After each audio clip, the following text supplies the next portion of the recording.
Hola y gracias por acompañarnos en el video de hoy. Hoy vamos a hablar de 3 casos realmente extraños de acoso. Si ves el canal seguido y no te has suscrito, te lo agradeceríamos mucho. Si te suscribes ahora, realmente esperamos llegar al 1.000.000 de suscriptores y ya casi lo logramos, así que si pudieras suscribirte, te lo agradeceríamos mucho. También queremos decirte que tanto Criminally Listed como Paranormally Listed ya están disponibles en Spotify. En Spotify puedes escucharnos como podcast o puedes ver el video si nos buscas en Spotify. Nos encantaría que nos calificaras. Pero antes de continuar con el video. El 12 de febrero de 2012, Brett Strzok, de 39 años, estaba horneando galletas en su casa de Brooklyn Center. Brooklyn Center es una ciudad suburbana a las afueras de Minneapolis, Minnesota. Trabajaba en un bufete de abogados, haciendo trabajo de datos en computadoras, cuando no se presentó. El 13 de febrero, un compañero de trabajo fue a su casa. Encontró a Brett Strzok, de 39 años, muerto en el piso de su cocina. Le habían disparado 8 veces con una pistola de 9 milímetros. La policía desconocía al principio quién quería matar a Strzok. No había señales de allanamiento ni de entrada forzada. La casa no había sido saqueada y no se había robado nada. La policía supuso que Strzok conocía a su asesino, así que empezaron a hablar con personas de su pasado. Esto incluía a antiguas parejas románticas. 8 años antes, Strzok había tenido una relación con Rochelle Inselman. Vivieron juntos varios años. Luego, en 2004, terminaron y parecía ser mutuo. La policía no halló pruebas de que Strzok contactara a Inselman tras su ruptura. La policía interrogó a Inselman. Ella vivía a más de 70 millas de la escena del crimen en Eden Valley, Minnesota. Inselman dijo a la policía que no había estado en Brooklyn Center en años. Ella dijo que la noche del asesinato estaba en su casa usando su computadora. La policía revisó su computadora y descubrió que no hubo actividad en la computadora esa noche. Además, hallaron pruebas de que ella estuvo en Brooklyn Center al menos una vez la semana previa al asesinato. Ella también coincidía con la descripción de una mujer vista en la zona antes del tiroteo. La policía también supo que Inselman tenía antecedentes de acoso después de que Inselman y Strzok terminaron su relación. Ella quedó embarazada de otro hombre y tuvo un hijo. Luego se casó con otro hombre y tuvo una hija con él. El matrimonio no duró y su exesposo obtuvo la custodia de su hija. Ella llamó a personas de la comunidad y acusó a su exesposo de haberle hecho cosas atroces mientras estaban casados. Ella esperaba que alguien fuera a la policía para que se pudiera abrir una investigación. También amenazó con quemar la casa de su ex para que su hija tuviera que vivir con ella. Su ex esposo entonces empezó a salir con otra mujer. Inselman comenzó a acosar a su ex esposo y a su nueva novia. Inselman manejaba más de 1 hora y se estacionaba frente a la casa de la nueva novia de su ex esposo. El ex esposo de Inselman y su novia obtuvieron órdenes de restricción contra ella, pero ella continuó acosándolos. Esto llevó a que la arrestaran y fue declarada culpable de violar una orden de restricción, pero se desconoce cuál fue la sentencia que recibió. La policía descubrió que Inselman intentó comprar un arma, pero Eden Valley le negó el permiso por violar su orden de restricción. El hecho de que le negaran el permiso complicó las cosas para la policía. Si no pudo comprar un arma, entonces ¿cómo fue que le disparó a Strzok hasta matarlo? Y después, la policía tuvo un extraño golpe de suerte. Cerca de la fecha del asesinato, hallaron una funda de pistola en un basurero de una parada de descanso en Clearwater, Minnesota. Clearwater se encuentra entre Brooklyn Center, donde vivía Brett Strzok, y Eden Valley, donde vivía Rochelle Inselman. El conserje que encontró la funda de pistola la entregó a la policía. El arma no estaba en la funda, pero el casquillo de prueba del fabricante sí. Usando el casquillo, encontraron al dueño original del arma.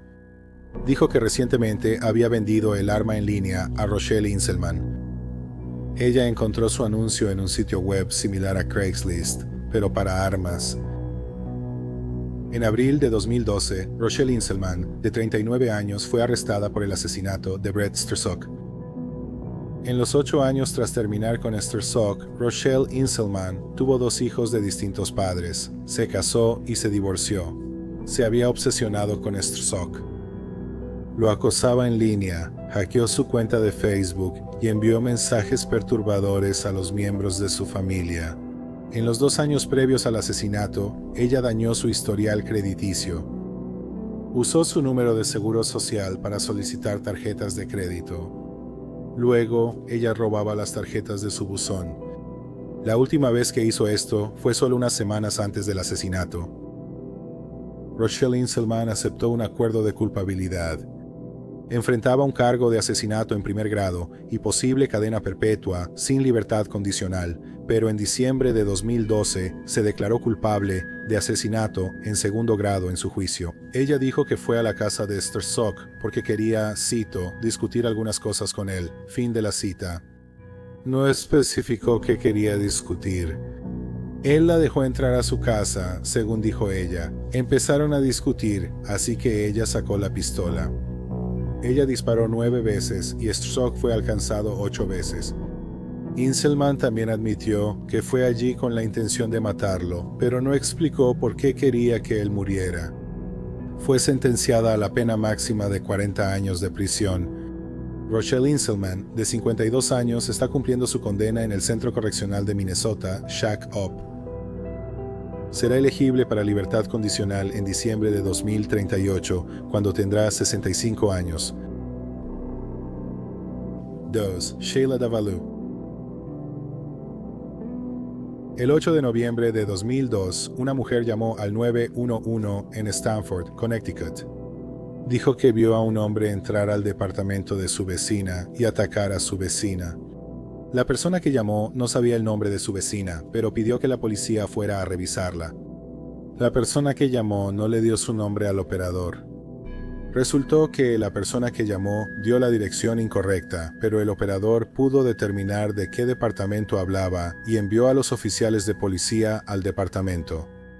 La policía encontró el cuerpo sin vida de la ocupante, Annalisa Raimundo, de 32 años. Fue golpeada en la cabeza y apuñalada 9 veces en la parte superior del cuerpo. El arma homicida no fue encontrada en la escena del crimen.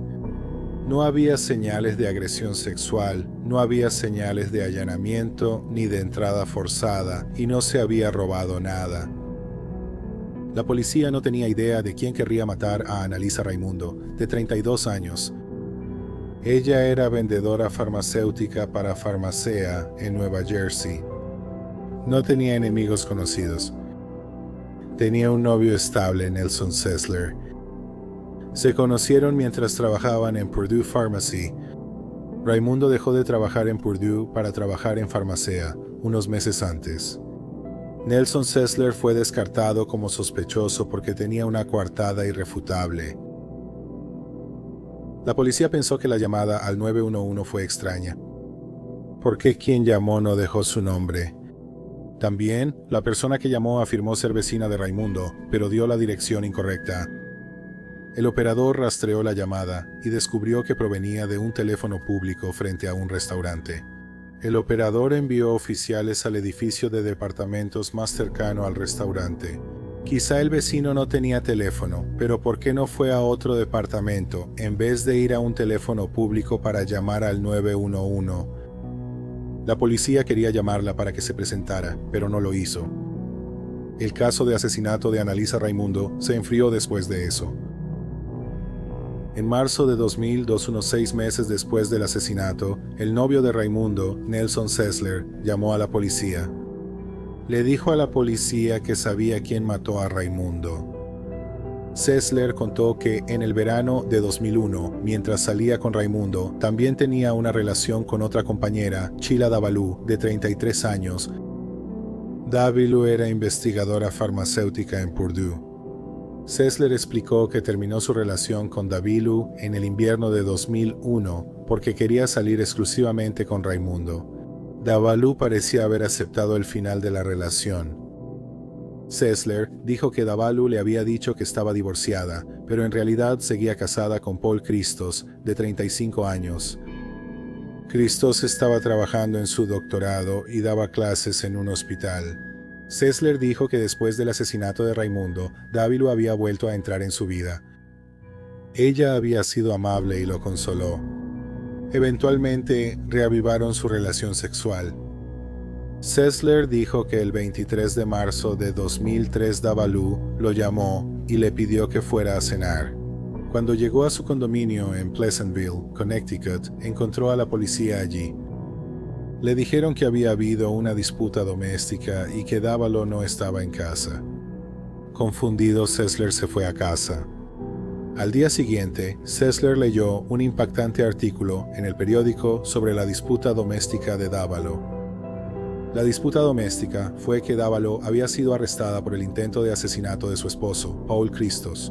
Durante lo que se describió como un juego extraño, Dávalu había sugerido eso. Juegan un juego con los ojos vendados y esposados. Presionaban objetos contra la piel del otro y tenían que adivinar qué objeto era. Christos estaba tirado en el suelo, esposado a una silla y con los ojos vendados. Christos sintió un dolor en el pecho y Dávalu dijo que algo le había caído encima. Ella lo apuñaló en el pecho con un cuchillo para pelar. Christos le pidió que le quitara las esposas y la venda de los ojos. Ella le quitó la venda de los ojos, pero afirmó que no podía encontrar la llave de las esposas. Christos rompió la silla a la que estaba esposado, pero las esposas seguían puestas. Christos le pidió a Dávalu que llamara al 911. Los registros muestran que ella solo fingió llamar. Después de varios minutos, parecía que nadie venía, así que Christos le pidió que llamara al 911 de nuevo. Dávalu volvió a tomar el teléfono y Christos pidió hablar con el operador. Dávalu le dijo que el operador dijo que no era necesario hablar con ellos y que debía acostarse en el suelo. Los registros mostraron que, en lugar de llamar al 911, ella llamó a Nelson Sessler y lo invitó a cenar. Pasó más tiempo y Christos le pidió a su esposa que lo llevara al hospital. Subieron a su auto y fueron a un centro médico cercano. Dávalu estacionó el auto, salió y abrió la puerta del pasajero. Luego atacó a Christos con un cuchillo y lo apuñaló una vez más. Él le quitó el cuchillo y buscó ayuda. Se llamó al 911 y Dávalu fue arrestada. Christos fue llevado al hospital, donde le realizaron una cirugía de emergencia. Sobrevivió a sus heridas. La policía habló con Paul Christos. Le dijeron que su esposa había estado teniendo una aventura con Nelson Sessler, y meses antes, la novia de Sessler, Annalisa Raimundo, había sido asesinada. De pronto, todo lo extraño que ocurría en la vida de Christos cobró sentido. Cuando Dávalu y Sessler tenían una aventura, a menudo tenían encuentros sexuales en la casa que Dávalu compartía con Christos. Dávalu le dijo a Christos que tenía que irse porque su hermano podría tener problemas de comportamiento si se quedaba en la misma casa que él. Christos también contó a la policía que, un año antes, Dávalu comenzó a hablar de 3 colegas, Melissa, Jack y Annalisa. Ella dijo que había un triángulo amoroso. Christos comentó que Dávalu estaba obsesionada con Jack, Melissa y Annalisa. Ella hablaba de ellos todos los días y Christos estaba harto de escucharlo. En noviembre de 2002, cerca del asesinato, Dávalu le dijo que Jack eligió a Melissa y dejó de mencionar a Annalisa. Mientras Christos hablaba con la policía, se dio cuenta rápidamente de que Dávalu había estado mintiendo. Ella le contó sobre su aventura con Sessler usando a una compañera ficticia, Melissa, como sustituta de sí misma. Jack era Nelson Sessler y Annalisa era Annalisa Raimundo. Dávalu le hacía preguntas a Christos, fingiendo que eran de parte de Melissa. Por ejemplo, ¿por qué Jack preferiría estar con Annalisa en vez de Melissa? También hablaba sobre cómo Melissa acosaba a Jack y Annalisa, por ejemplo. Comentó que Melissa descubrió los planes de viaje de Jack. Viajó a la misma ciudad y arregló estar en el aeropuerto para su vuelo de regreso. Luego se sentó junto a él en el avión de regreso a casa. Dávalu también dijo que iba con Melissa para espiar a Jack. Christos dijo que ella le pidió un par de binoculares de visión nocturna y él se los dio. Le dio los binoculares porque no creía que su esposa saldría con una compañera de trabajo para acechar al amante de la compañera. Por supuesto, él no sabía eso. Cuando Davalu hablaba de Melissa, en realidad estaba hablando de ella misma. Luego Davalu dijo que compró un juego de ganzúas para Melissa. Dijo que Melissa quería ver fotos en el departamento de Jack. Christos dijo que Davalu practicaba abrir cerraduras en su condominio. Luego Davalu pidió un equipo de grabación que pudiera esconder en la oficina de Jack. Un día Christos recibió una llamada de Davalu. Davalu dijo que ella y Melissa estaban afuera del departamento de Annalisa. Davalu quería saber si Christos pensaba que Melissa debería confrontar a Annalisa. Christos estaba harto de escuchar sobre Jack, Melissa y Annalisa. Él le dijo que Annalisa, cito, tenía derecho a saber que su novio le estaba siendo infiel, cierro cita. Davalu le contó a varias otras personas sobre el triángulo amoroso entre los ficticios Jack, Melissa y Annalisa. También les preguntó si Melissa debería enfrentar a Annalisa. Christos también recordó que un día de noviembre de 2002, Davalu llegó a casa con un corte en el pulgar. Ella dijo que lo hizo con una lata de comida para perro. Luego, 5 días después del asesinato de Raimundo, Christos tuvo una reunión con representantes de farmacia, la compañía farmacéutica donde trabajaba Raimundo. Dijeron que un compañero fue asesinado recientemente.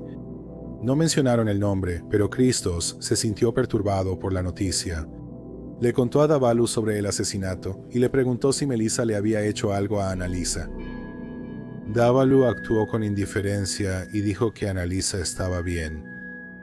Pero después de eso dejó de hablar de Annalisa y dijo que Jack y Melissa estaban juntos. Christos piensa que después de esa reunión, Davalu creyó que la había descubierto. Después del asesinato, Davalu se obsesionó con el ácido desoxirribonucleico. Por ejemplo, preguntó a varias personas si la policía tenía el ácido desoxirribonucleico de todos en sus archivos. La policía revisó los registros laborales de Davalu. Ella no estuvo en el trabajo 2 horas el día del asesinato. También había una mancha de sangre en el lavabo del baño de Raimundo. Se analizó el ácido desoxirribonucleico y era una mezcla de la sangre de Raimundo y la de una persona desconocida. La policía supuso que, al apuñalar a Raimundo, el asesino se cortó a sí mismo. Luego se lavaron en el baño, pero dejaron su sangre. Christos dijo que, alrededor de la época del asesinato en que Davalu se cortó el pulgar, el ácido desoxirribonucleico de Davalu fue comparado con el ácido desoxirribonucleico encontrado en la escena del crimen. Fue una coincidencia. La policía también pensó que la voz de Davalu sonaba muy parecida a la voz de la persona que llamó al 911. Se usó un software de análisis de voz digital y se concluyó que Davalu hizo la llamada al 911. En febrero de 2004, Sheila Davalu fue llevada a juicio por el intento de asesinato de su esposo. La defensa de Davalu fue que ella tenía una enfermedad mental y nunca tuvo la intención de lastimar a su esposo. Fue un juicio sin jurado. El juez la declaró culpable de intento de asesinato. Fue sentenciada a 25 años de prisión, ya que Sheila Davalu estaba en la cárcel. El fiscal del distrito se tomó su tiempo para acusarla del asesinato de Annalisa Raimundo. Fue acusada del asesinato 6 años después, en diciembre de 2008. La principal evidencia en su contra fue la evidencia de sangre y el análisis de comparación de voz. La entrega de Dre durante 1 día y medio. Fue declarada culpable de asesinato en abril de 2012. Fue sentenciada a 50 años de prisión. Debe cumplir 25 años de condena antes de empezar la de 50 años. Al momento de esta grabación, Sheila Davalu, de 56 años, está cumpliendo su condena en la institución correccional York en Enate, Connecticut. Está programada para ser liberada en 2071 cuando tendrá 102 años. 1. Naomi Isley. En mayo de 1983, Melvin Douglas Davis, de 32 años, rompió con su novia Naomi Isley, de 26. Melvin, de Austin, Texas, tenía una gran familia con 16 hermanos. Melvin y Naomi salieron en 1978 pero terminaron su relación. Se reunieron en 1981. En 1982 se mudaron y vivieron juntos 5 meses. En mayo de 1983, Melvin terminó la relación y volvió a vivir con su hermano John Henry Davis. Melvin y John ya habían vivido juntos durante 15 años. Naomi no tomó bien la ruptura. Unas semanas después de que terminó la relación, Naomi le envió una carta a Melvin que, en parte, dice, cito, «Me has lastimado demasiadas veces ya. Cada vez que me lastimas, hago algo para lastimarte a ti. No entiendo lo que me está pasando. Te amo, odio lastimarte, pero parece que no puedo detenerme. Siento que estoy perdiendo la cabeza. Poco a poco estoy perdiendo el control de mí mismo. Cuando te dejé en el parque, fui a una casa de empeño y compré una pistola. Luego fui a Academy por balas. Tenía en mente amenazarte con dispararte si no empezabas a tratarme mejor. Esta es la gota que derramó el vaso. Ahora me doy cuenta de que, si sigo por este camino, terminaré lastimándote físicamente, posiblemente matándote. Sé en mi corazón que no quiero hacer eso». Fin de la cita. Naomi también acosó a Melvin por teléfono. Ella escribió cartas a su lugar de trabajo e intentó que lo despidieran. El hermano de Melvin, John, tenía un auto de carreras y lo guardaban en su casa. Un día, descubrieron que tanto las llantas del auto como las del remolque que llevaba el auto de carreras habían sido cortadas. Unas semanas después, el 15 de julio, Melvin fue a trabajar. Melvin y varios de sus familiares trabajaban para el Departamento de Energía de la ciudad de Austin. Cuando Melvin llegó al trabajo, Naomi lo estaba esperando. Ella sacó una pistola del bolso. Melvin pudo quitársela a la fuerza. Fue a su auto y volvió caminando hacia Melvin. Ella exigió que le devolviera su arma, pero Melvin se negó a devolvérsela. Entonces ella sacó un cuchillo de carnicero. Melvin logró zafarse de ella. Esta fue la segunda vez que Noemí lo amenazó con una pistola y él le quitó el arma. Debido a este incidente, Melvin pudo obtener una orden de paz, que es similar a una orden de restricción. Una noche, el hermano de Melvin, Juan, volvió a casa tras el trabajo. Descubrió que alguien había intentado iniciar un incendio en su habitación y que su ropa había sido cortada. Tras cortarse las llantas del auto de carreras, fue guardado en el garaje de la casa de sus padres. Luego incendiaron el garaje y el auto fue destruido. El hermano de Melvin, Ronnie, de 23 años, vivía en una casa diferente a la que vivían John y Melvin. El 30 de octubre, Ronnie llegó a su casa y notó que había alguien. Salió corriendo por la puerta y regresó a su auto. Le dispararon 3 veces, pero Ronnie no fue alcanzado. El 18 de noviembre, Melvin estaba saliendo de su casa para ir al trabajo. Cuando salió de la casa, notó que la luz del patio no funcionaba. Pensó que era raro y al ir a su auto sintió algo extraño. Se dio la vuelta y vio a Naomi acercándose hacia él. Corrió y Naomi le disparó con su arma. Logró escapar, pero no salió ileso. Le dispararon en el brazo izquierdo. Fue al hospital y le trataron el brazo por una herida de bala. Naomi fue arrestada pero liberada bajo fianza. 3 días después, John, con quien Melvin vivía, fue atacado a tiros cuando salía de su casa. John no fue alcanzado. Gracie Nell Nash era la hermana mayor de Melvin. Ella era enfermera en un asilo en Austin. Ella era una madre divorciada de 2 hijos en el invierno de 1983 y tenía un novio estable. Al día siguiente de Navidad, Gracie, de 39 años, fue a trabajar. Terminó su turno a las 11 p.m. y salió del asilo de ancianos. Trágicamente nunca llegó a casa. A la mañana siguiente, la mamá de Gracie recibió una llamada inquietante. La persona que llamó era una mujer que hablaba con la voz apagada, según dijo. Cito, «Si quieres volver a ver a tu hija con vida, dile a tu hijo que retire los cargos contra la mujer». Fin de la cita. Al día siguiente, hallaron el auto de Gracie abandonado. Había mucha sangre en el auto, basándonos en la cantidad de sangre encontrada en el auto. La policía sospechaba que Gracie estaba muerta, sin embargo, no tenían idea de dónde estaba su cuerpo. La policía pensaba que Gracie ya había muerto antes de la llamada telefónica que pedía retirar los cargos contra Naomi. La policía interrogó a Naomi Easley, quien afirmó no haberle hecho nada a Gracie. Ella dijo que estaba en casa cuando Gracie desapareció. La policía no pudo encontrar ninguna evidencia que relacionara a Naomi con la desaparición de Gracie, así que no se presentaron cargos. 6 semanas después, el 3 de febrero, John y Melvin trabajaron juntos y salieron casi al mismo tiempo del trabajo. Melvin tenía planes para esa noche y no fue a casa. John fue a casa y parecía que alguien lo estaba esperando frente a su casa.